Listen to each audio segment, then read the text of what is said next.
Question number 8. How many ions of sodium ions and chloride ion will be present in 30 gram of NaCl? Sodium chloride के 30 ग्राम में sodium और chloride ions कितनी मिकदार में मौजूद होंगे, ये हमारा क्वेश्चन है जी। आइए इसको सॉल्व करते हैं। सबसे पहले हम लिखेंगे गिवन मैस। गिवन मैस कितना है जी? 30 ग्राम। अब चूंकि हमने नंबर ऑफ मोल मालूम करने होते हैं, तो नंबर ऑफ मोल मालूम करने के लिए सबसे पहले हमें मोलर मास चाहिए होता है। तो हम मोलर मास मालूम करेंगे जी।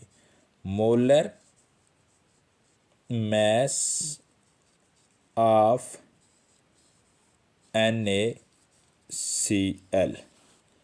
तो जैसे कि फार्मूले से हमें पता चल रहा है कि NaCl में एक सोडियम एटम है और दूसरा क्लोरीन एटम है। दोनों एक एक मिकदार में मौजूद हैं। सोडियम भी एक है और क्लोरीन भी एक है। तो सोडियम का जो एटॉमिक मास होता है वो 23 होता है। तो 23 × 1 प्लस क्लोरीन का एटॉमिक मास 35.5 होता है और इसका एटम भी एक है। 23 + 35.5, तो ये हमारे पास आ गया 58.5 ग्राम पर मोल।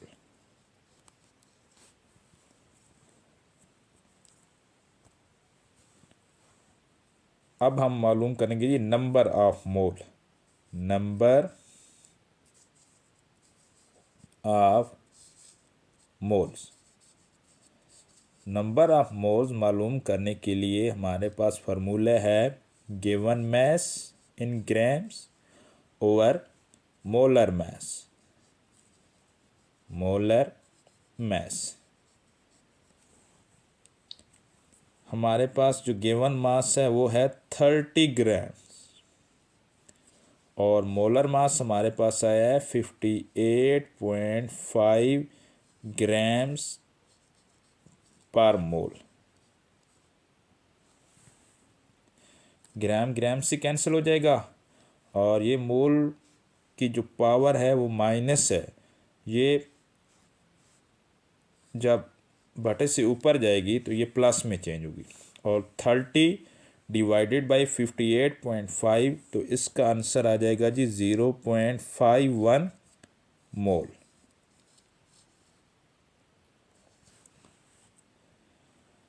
वन मोल, अब हम लिखेंगे 1 mole of NaCl contain ions. Sodium chloride के 1 मोल में कितने आयंस होंगे? तो 6.02 × 10⁻⁻23।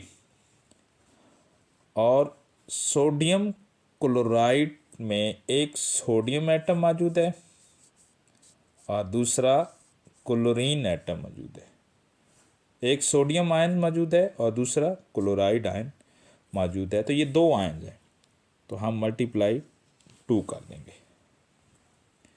फिर हम लिखेंगे 0.51 mole of NaCl,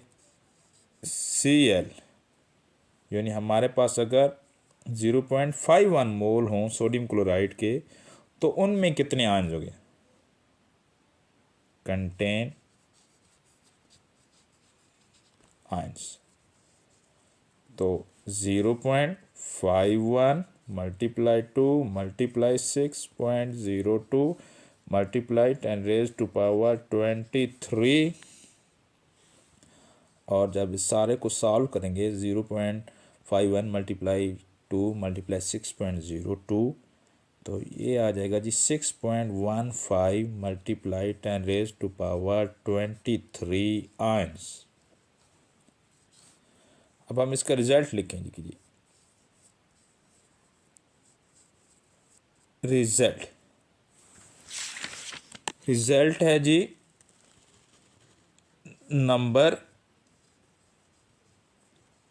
number of ions in 30 grams of NaCl। तो इसमें आएगा जी 6.14 मल्टीप्लाई 10⁻23 आयंस। यानी अगर हमारे पास सोडियम क्लोराइड के 30 ग्राम हो तो उसमें सोडियम आयन और क्लोराइड आयन 6.14 मल्टीप्लाई 10⁻23 आयंस मौजूद होंगे। Nine, how many molecules of HCl will be required to have 10 gram of it? HCl का 10 ग्राम मैयर करने के लिए HCl के कितने मॉलिक्यूल चाहिए होंगे। यानी HCl का 10 ग्राम हाइड्रोक्लोरिक एसिड का 10 ग्राम बनाने के लिए HCl के कितने मॉलिक्यूल ज़रूरी होंगे, कितने मॉलिक्यूल चाहिए होंगे, ये क्वेश्चन है जी। सॉल्यूशन,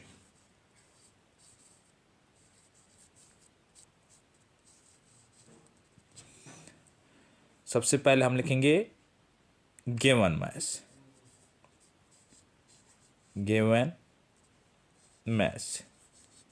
गिवन मास है 10 gram. Molar mass of HCl, molar mass of HCl। HCl में एक हाइड्रोजन एटम है और एक क्लोरीन एटम है।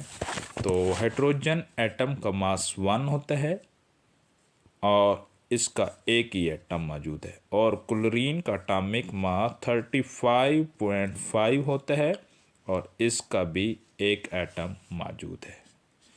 तो 1 + 35.5, तो ये हमारे पास आ जाएगा 36.1 ग्राम पर मोल।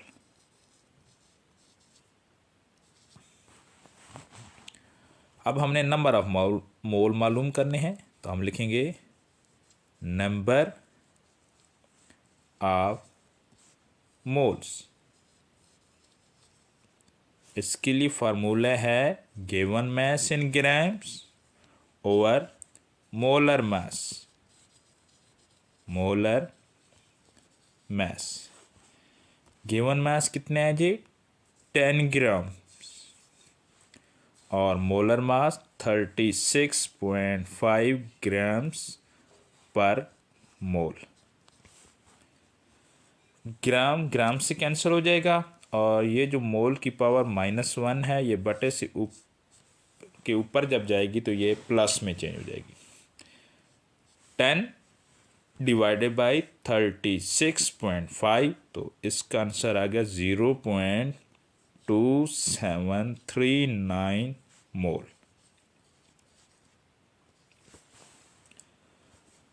अब हमने नंबर ऑफ मॉलिक्यूल मालूम करने हैं। नंबर ऑफ मॉलिक्यूल मालूम करने हैं तो हम लिखेंगे नंबर ऑफ मॉलिक्यूल्स। तो इसके लिए है जी formula number of mole, number of moles multiply 6.02 multiply 10⁻23।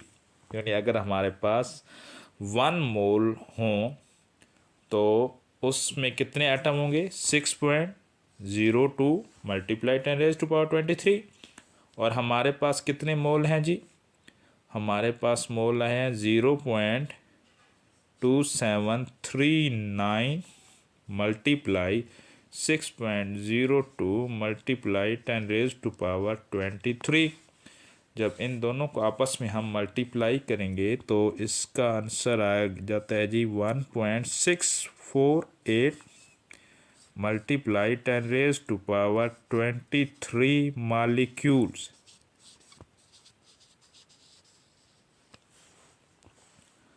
अब हम रिजल्ट लिखेंगे। Result number of molecules of HCl that will be required to have 10 ग्राम। तो ये मालिक्यूल हमारे पास 1.648 मल्टीप्लाई 10⁻23 होंगे जी। इतने मालिक्यूल मिलकर 10 ग्राम बनाएंगे जी।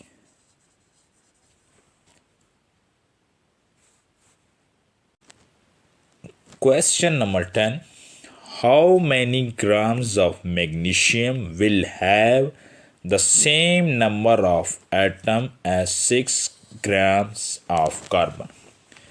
यानी कार्बन के 6 ग्राम में जितने एटम हैं तो मैग्नीशियम में इतने ही अगर एटम हों तो मैग्नीशियम के कितने ग्राम्स होंगे? मैग्नीशियम के कितने ग्राम्स हों तो 6 ग्राम ऑफ कार्बन में जितने एटम होते हैं उतने ही मैग्नीशियम के हों। तो सबसे पहले हम लिखेंगे सॉल्यूशन। हम लिखेंगे number of grams of magnesium, ये हमने मालूम करना है, यानी मैग्नीशियम के कितने ग्राम हों तो जो कि कार्बन के 6 ग्राम के इक्वल हों, तो ये हमने मालूम करना है। मोलर मास ऑफ मैग्नीशियम, ये हमें पता है कि मैग्नीशियम का जो मोलर मास है वो है 24 ग्राम्स। तो हम लिखेंगे 24 ग्राम्स पर मोल। अब ये फार्मूले में दिया गया है कि number of grams of carbon, यानी ये क्वेश्चन में मौजूद है कि कार्बन के 6 ग्राम हों, कार्बन के कितने ग्राम हो? 6 ग्राम हो। तो मोलर मास ऑफ कार्बन हमारे पास है 12 ग्राम पर मोल, यानी हमारे पास कार्बन का मोलर मास कितना होता है? 12, और मोलर मास के लिए हम लिखते हैं कि 12 ग्राम पर मोल।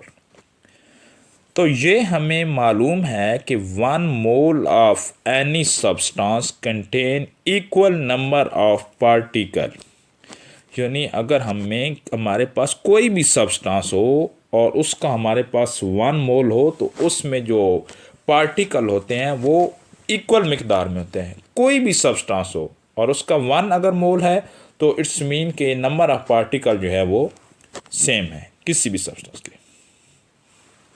हम लिखेंगे number of mole of magnesium is equal to number of mole of carbon.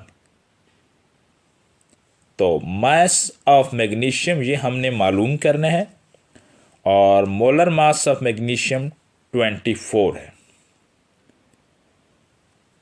Mass of carbon जो है वो 6 ग्राम है और मोलर मास ऑफ कार्बन 12 ग्राम है। हम सॉल्व करेंगे, यहाँ पे क्रॉस मल्टीप्लिकेशन हो जाएगी। mass of magnesium is equal to 6/12 multiply 24, 12 2 बार 24 और 6 मल्टीप्लाई टू 12 ग्राम। तो ये हम रिजल्ट लिखेंगे कि 12 grams of magnesium will have the same number of atom as 6 grams of carbon। तो मैग्नीशियम के 12 ग्राम जो है वो अगर हों तो वो कार्बन के, तो उनमें इतने ही एटम होंगे जितने के कार्बन के 6 ग्राम में मौजूद हैं।